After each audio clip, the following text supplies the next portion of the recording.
करने का सही समय क्या है? इस संबंध में 2-4 बातें जान लेना जरूरी है। पहली बात, ध्यान का अर्थ जान लेना जरूरी है। ध्यान का अर्थ है परम विश्राम की अवस्था में होना, समग्र विश्राम की अवस्था में होना, पूर्ण विश्राम की अवस्था में होना। तुम कभी विश्राम पूर्ण नहीं होते हो, 24 घंटे तनाव में होते हो। यहाँ की दौड़, वहां की दौड़, बैठे हैं तब भी दौड़ रहे हैं, खड़े हैं तब भी दौड़ रहे हैं, जहां हैं वहीं दौड़ रहे हैं, जहां हैं वहीं बेचैन हैं, विश्राम में कहीं है ही नहीं। और जो व्यक्ति जहां है वहीं विश्राम पूर्ण हो जाए तो समझ लेना ध्यान में है, अलग से ध्यान करने की कोई जरूरत नहीं है। तो अब मैं आपसे पूछूं, जब ध्यान का अर्थ आपने समझ लिया कि पूर्ण विश्राम में होना, जहां हैं जैसे हैं वहीं विश्राम पूर्ण होना ही ध्यान है, तो अब आपसे पूछा जाए कि किस समय ध्यान करना, तो क्या उत्तर देंगे आप? तब इसका उत्तर है हर समय ध्यान करना। पहली बात है, ध्यान के लिए कोई समय नहीं, जहां हो जैसे है हो वहीं ध्यान पूर्ण हो जाओ, वहीं विश्राम पूर्ण हो जाओ, यानी हर समय ध्यानात्मक रहना है, पहला संदेश। दूसरी महत्वपूर्ण बात, सीधे सीधे आप समग्र विश्राम या पूर्ण विश्राम की अवस्था में नहीं हो पाते हो, इसलिए आपको आधे घंटे या 1 घंटे की जाने वाली कोई ध्यान की विधि देता हूं। आधे घंटे अगर उस ध्यान विधि के माध्यम से ध्यान में होने का अभ्यास करेंगे तो वही ध्यानात्मकता धीरे धीरे आपके पूरे जीवन में फैलती जाएगी।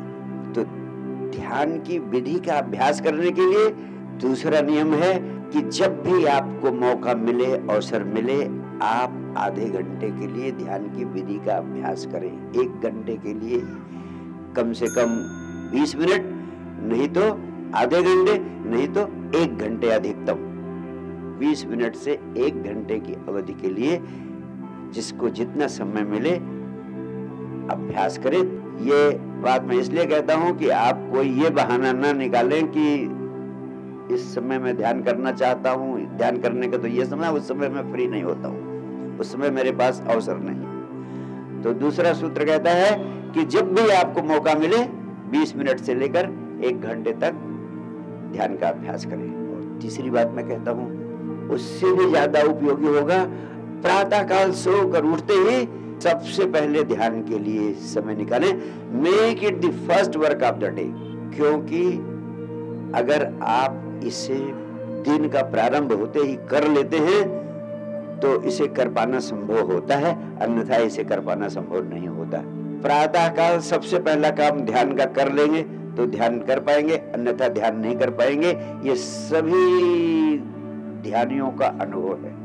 इसलिए make it the first work of the day, only then it will become the most powerful and most effective dimension of your life. और चौथी बात मैं कहना चाहूंगा कि अगर आप वास्तव में ध्यान के लिए संकल्पित हो गए हैं तो सर्वाधिक लाभ होता है जब आपकी दोनों नासिकाओं में से एक ही नहीं, दोनों नासिकाएं सक्रिय हो। यानी जब आपकी सांस सिर्फ बाएं नाक से नहीं चल रही है, सिर्फ दाएं नाक से नहीं चल रही है, बल्कि जब आपकी श्वास दोनों नासापुटों से चल रही है, जब आप दोनों नाक से श्वास ले रहे हैं, उस समय अगर आप ध्यान के अभ्यास में उतरते हैं तो ध्यान बड़ी सरलता से, बड़ी सहजता से, बड़ी तीव्रता से आपके अनुभव में प्रकट होने लगता है और बहुत ही प्रभावशाली परिणाम मिलते हैं जब दोनों नासापुट सक्रिय हो, जब आपकी श्वास दोनों नाक से चल रही है, उस समय ध्यान का अभ्यास करें। आपको इस संबंध में बता देना चाहता हूं कि आपकी श्वास आधे घंटे बाईं नाक से चलती है, फिर आधे घंटे दाईं नाक से चलती है, फिर आधे घंटे दोनों नाक से चलती है। ये आधे आधे घंटे का चक्र है।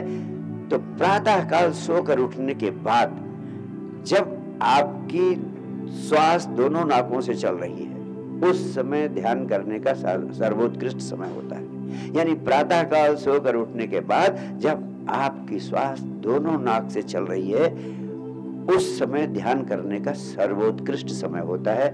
उसी समय आप सबको ध्यान करना चाहिए। बहुत बहुत प्यार, बहुत बहुत आशीर्वाद। Thank you. देवभूमि हरिद्वार, जहां सदियों से गूंज रही हैं वेदों की ऋचाएं, जहां बह रही है ज्ञान ध्यान की अविरल धारा गंगा, जहां होती है शांति की अनुभूति, जहां पूरी होती है आपकी खोज। आप सादर आमंत्रित हैं। आए हरिद्वार और 19 से 21 नवंबर तक रहें हमारे साथ। सद्गुरु साक्षी श्री के सानिध्य में आपको मिलेगा जीवन में हमेशा आनंदित रहने, सभी मनोकामनाएं पूर्ण करने और ध्यान को उपलब्ध होने का विज्ञान। हमारा वचन है, ये 3 दिन बदल देंगे आपका जीवन। इस विशेष अनुभूति के लिए संपर्क करें इन मोबाइल नंबरों पर या जाएं हमारी वेबसाइट www.sciencedivine.org पर।